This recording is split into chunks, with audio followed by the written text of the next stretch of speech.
গাছতলায় সশরীরে ক্লাস নেওয়ার প্রস্তুতি শুরু করছেন রাজশাহী বিশ্ববিদ্যালয়ের শিক্ষার্থীরা। চলুন বিস্তারিত জেনে নেওয়া যাক। তার আগে আপনাদেরকে বলে রাখি, আপনারা যদি আমাদের চ্যানেলটা এখনও সাবস্ক্রাইব করে না থাকেন তাহলে অবশ্যই চ্যানেলটাকে সাবস্ক্রাইব করে পাশে থাকা বেল বাটনটিকে অন করে দেবেন।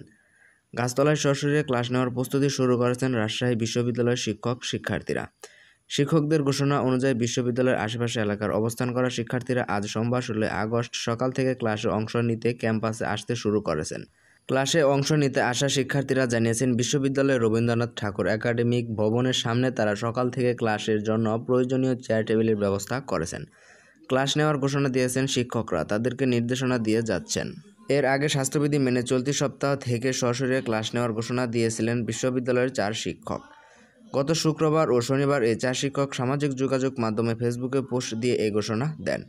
ক্লাসরুম বন্ধ থাকলেও খোলা মাঠে ক্লাস নেওয়া হবে বলে জানিয়েছেন তারা। এই বিষয়ে আপনার কোনো মতামত থাকলে অবশ্যই কমেন্টের মাধ্যমে জানাতে পারেন। আর আপনি যদি এই সকল ধরনের আপডেট সবার প্রথমে দেখতে এবং জানতে চান তাহলে অবশ্যই আমাদের চ্যানেলটাকে সাবস্ক্রাইব করে পাশে থাকা বেল বাটনটিকে অন করে দেবেন। পরবর্তী সকল আপডেট সবার আগে পেয়ে যাবেন।